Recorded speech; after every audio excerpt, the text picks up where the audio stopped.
तो यहाँ पर हम डिस्कस कर रहे थे data CD-ROM drive, DVD-ROM drive के बारे में। आपको अभी थोड़ा सा पहले मैंने बताया भी है लास्ट वीडियो के अंदर, जिसके अंदर बताया गया कि डेटा हमेशा स्पाइरल ट्रैक्स के अंदर अरेंज करा जाता है।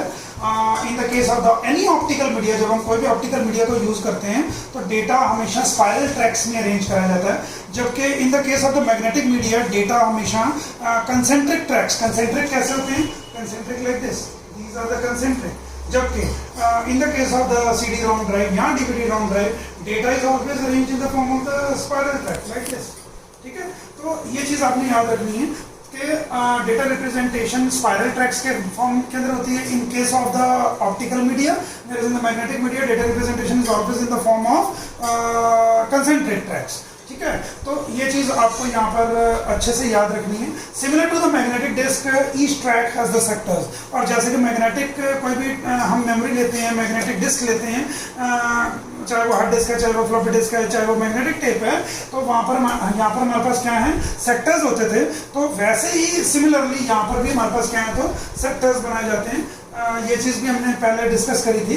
डिस्क, जितने भी ऑप्टिकल मीडिया है उनके अंदर जो डिस्क होती है, चाहे वो CD है चाहे DVD है, डिस्क हमेशा कोटेड करी जाती है, उनको ऊपर से कोटिंग करी जाती है with a thin layer of a metal. और ये मेटल आपका कौन सा हो सकता है, this layer of the metal can be aluminium, can be silver. और बेसिकली ये हम क्यों यूज करते हैं, क्योंकि ये हमारे पास एक रिफ्लेक्टिव सरफेस होता है, जहां पर लेजर की लाइट जो है वो क्या करेगी, हिट करेगी। जब लेजर की लाइट हिट करेगी तो वहां से लाइट की बीम रिफ्लेक्ट होकर के किसके पास जाएगी, किसी डिटेक्टर के पास जाएगी या फिर किसी सेंसर के पास जाएगी। अभी आगे बात करने जा रहे हैं। और CD-ROM के अंदर हमारे पास जो कैपेसिटी होती है, CD की जो कैपेसिटी है, it is 600 to 700 MB। Last मैंने भी आपको ये बताया कि 600 फ्लॉपीज का डेटा जो है वो एक सिंगल CD जो है वो कैरी कर सकती है।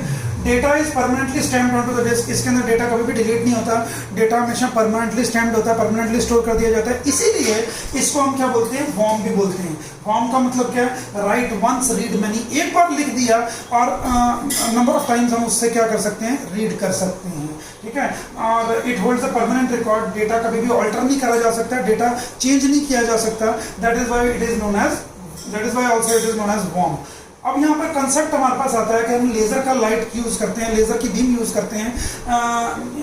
इसको हम क्यों यूज करते हैं, क्योंकि लेजर की बीम जो है वो एक थिन बीम बनाती है, और वो थिन बीम बनाने की वजह से एक जगह पर फोकस कर दिया जाता है उस बीम को, जिससे कि डेटा उसी पर्टिकुलर लोकेशन से रीड करा जा सके। ठीक है, एक्यूरेटली रीड करा जा सके। लेकिन अगर हम इसकी जगह पर लेजर बीम ना यूज करें, अगर हम इसकी जगह पर कोई और बीम यूज करें, फॉर एग्जांपल कोई और लाइट हम यूज करें, लेट अस सपोज एक नॉर्मल लाइट को हम इसके अंदर यूज करते हैं, तो उस पर्टिकुलर केस के अंदर हमारे पास वो लाइट जो है वो क्या करेगी, स्कैटर कर जाएगी। ठीक है, तो इस चीज को आपने इसके अंदर क्या करना है, याद रखना है। और यहाँ पर ये डायग्राम से हमने बताया है आपको कि जब भी किसी पर्टिकुलर स्पॉट पर जो लेजर की बीम है वो हिट करती है और वहां से रिफ्लेक्ट होकर के वो वापस आती है और वापस डिटेक्टर को वो क्या करती है, सेंस करती है। जब वो डिटेक्टर उसको सेंस कर लेता है लाइट को, तो इसका मतलब ये है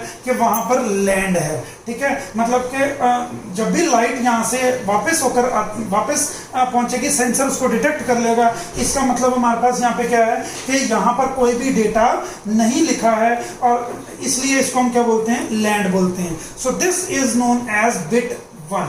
ठीक है, लेकिन कभी भी डेटा आपका यहाँ से रिफ्लेक्ट नहीं होगा और डेटा यहाँ पर स्कैटर कर जाएगा, मतलब कि गड्ढे में ही रह जाएगा, तो उसको हम क्या बोलेंगे, it will be known as bit.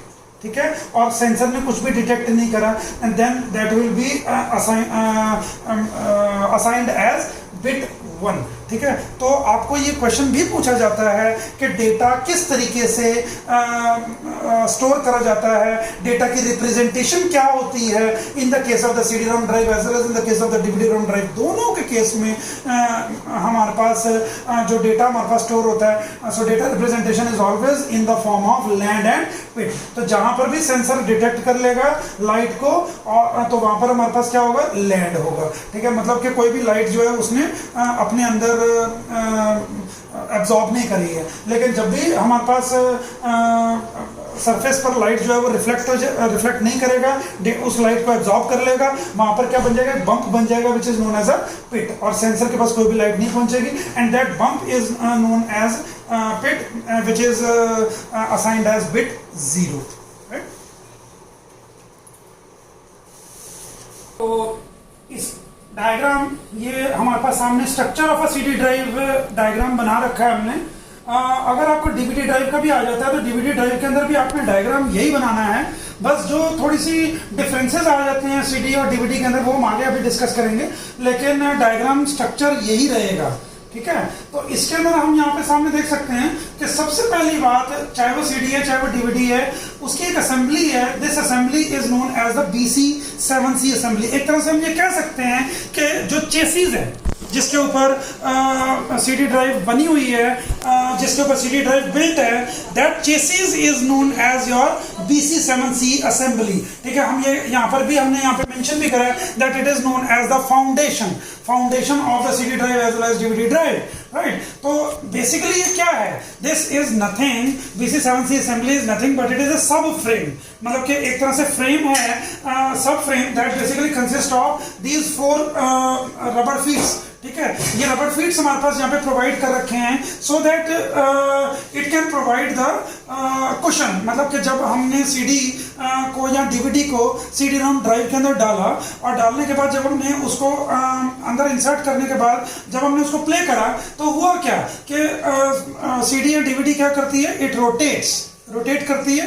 अब जब ये रोटेट करती है, इनिशियली रोटेट करना जब ये शुरू करती है तो इनिशियल उसको क्या मिलता है, एक जर्क मिलता है। तो जर्क को अवॉइड करने के लिए, या फिर हम कह सकते हैं कि कोई माइनर बम्प को अवॉइड करने के लिए, झटके को अवॉइड करने के लिए हमने यहाँ पर क्या लगा दिया, these are known as the rubber feets, ठीक है। और इनसाइड यहां पर हम देख सकते हैं कि there is a thrust retainer. जब भी हम सीडी इसके अंदर लगाएंगे, दिस थ्रस्ट रिटेनर के ऊपर वो क्या करेगी, इसके ऊपर सीडी या डीवीडी हमारी यहां पर इसके ऊपर फिक्स हो जाएगी, और नीचे इसके क्या लगा हुआ है, स्पिंडल मोटर। यहां पे आप देख सकते हैं this is a spindle motor shown over here. Spindle motor का काम क्या है, किसी भी चीज को स्पिन करना, किसी भी चीज को रोटेट करना। तो यहाँ पे स्पिंडल मोटर ने क्या कर दिया, इसको रोटेट कर दिया। और यहाँ पर ये लेजर का बीम है जिसको कि हमने ऑप्टिकल हेड मार्क कर रखा है। तो ये लेजर के beam which is here also marked over here as linear encoder rail. तो ये लेजर का बीम, ये internally this is the laser beam, और ये हमारे पास लेजर सोर्स है जो कि क्या कर रहा है, इसको मूव कर रहा है, ताकि ये लेजर का सोर्स क्या करेगा, इसके नीचे जाएगा, और नीचे जाकर के नीचे से लेजर की लाइट जो है किसके ऊपर डालेगा, सीडी के ऊपर डालेगा या फिर डीवीडी के ऊपर डालेगा। मतलब कि हमारा जो मीडिया है उसके ऊपर ये लेजर की बीम डालेगा। और जब ये लेजर का सोर्स किसके ऊपर हिट करेगा, मीडिया के ऊपर हिट करेगा, ऑप्टिकल मीडिया पे हिट करेगा, तो अगर लाइट वहां से रिफ्लेक्ट कर जाएगी तो इसका मतलब ये है कि there is a land, there is no data. और अगर वहां से लाइट रिफ्लेक्ट नहीं करती, that means that there is a pit, pit means there is a data. तो ये चीज यहां पर हमने एक्सप्लेन कर दी है। और इसके अलावा मेनली हमने जब भी आप इसको एक्सप्लेन करेंगे तो आपने ये सारी चीजें भी बता देनी है कि 2 सेक्शंस हमारे पास होते हैं, एक मैकेनिकल सेक्शन और एक इलेक्ट्रॉनिक सेक्शन। अब आप यहाँ पे देखें तो मैकेनिकल सेक्शन ये सारा का सारा मोटर, ये यहाँ ये हमारे पास जो लीनियर इनकोडर रेल है, this is what this all is the mechanical assembly, whereas ये mechanical section, whereas the electronic section जो हमारा पीसीबी है। अगर यहाँ पर हमने स्पिंडल मोटर पीसीबी यहाँ पे नीचे बना रखा है, that is a printed circuit board, this is known as the electronic section, ठीक है। तो इस चीज को आपने कंप्लीटली एक्सप्लेन कर देना है that the structure of the CD basically consists of the rubber feeds, the linear motor rail, the spindle motor, the linear encoder rail, optical head, BC7C assembly, ये सारी चीजें आपने इसके अंदर बता देनी है। बाकी last but not the least यहाँ पर आपने ये भी बताना है कि जो मैन्युफैक्चरर सीडी रोम के हैं, इंजन का मतलब है जो कि सीडी रोम का पूरा का पूरा स्ट्रक्चर जो है, that is known as the CD ROM engine. This CD ROM engine is always designed with the help of the IBM या फिर इक्का। These are the 2 very famous companies जो कि सीडी रोम के इंजन यहाँ पे डिजाइन करती हैं। और फिर इन इंजन्स को लेकर के इनके बहुत सारे मैन्युफैक्चरर्स जैसे कि सोनी, तोशिबा, बहुत सारे और मैन्युफैक्चरर्स मार्केट के अंदर हैं जो इन इंजन्स को आपस में क्या करते हैं, असेंबल करते हैं और अपने नाम से मार्केट के अंदर इनको क्या कर देते हैं, तो लॉन्च कर देते हैं, ठीक है। तो यहाँ पर ये चीज आपने स्ट्रक्चर ऑफ द सीडी रोम के बारे में कंप्लीटली आपने यहाँ पर डिस्कस करनी है। एक यहाँ पर चीज और हम यहाँ पर डिस्कस कर रहे हैं कि जो इंजन हमारे पास है, दिस इंजन बेसिकली, यहाँ पर हमने इंजन की बात करी है जो कि CD-ROM इंजन हैं। तो जो इंजन हमारे पास हैं, the engine basically features a series of the mechanism that accept the clamp and eject the disk. Basically engine का काम क्या है? इंजन का काम यही है कि उस डिस्क को क्या करना, इजेक्ट करना, बाहर निकालना, या फिर उसको क्लैंप करके उसको अंदर की तरफ पुश कर देना। The foundation of this particular engine is BC7C assembly. ये इंजन किसके ऊपर लगाया गया है? BC7C असेंबली के ऊपर ही लगाया गया है। इट एक्ट्स एज द सब फ्रेम।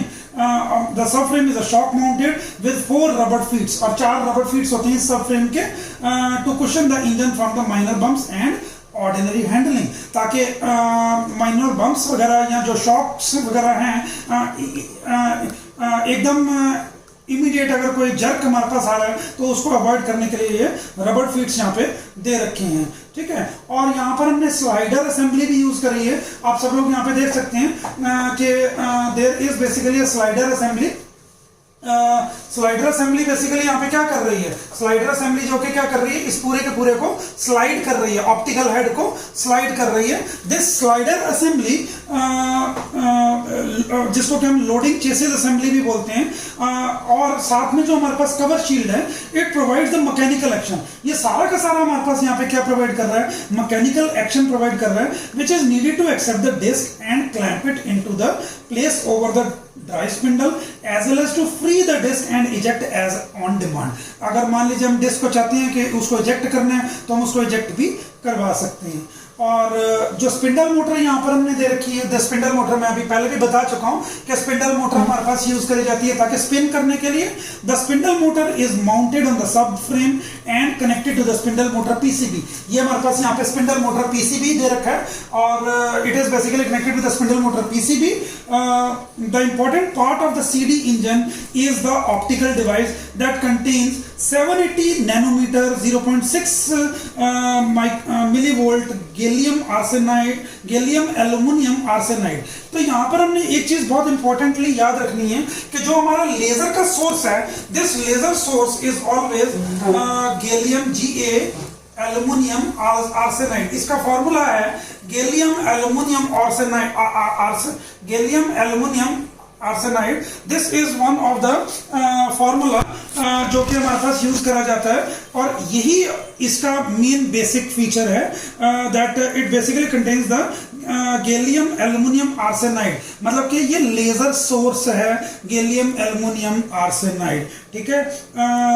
तो the optical device slides along the two guide rails and shines through the exposed hole in the subframe। तो ये चीज यहाँ पे बताई गई है कि जो ये जो ऑप्टिकल डिवाइस हमारे पास है, ये इन 2 रोलिंग रेल्स के ऊपर ये चलता है और ये लाइट की बीम को क्या करता है? ये लाइट की बीम को उस पर्टिकुलर मीडिया के ऊपर डालता है और लाइट रिफ्लेक्ट होती है या फिर लाइट एब्जॉर्ब होती है और इसी तरीके से हमारा पूरा का पूरा डेटा यहाँ पर स्टोर हो जाता है on to this optical media, ठीक है।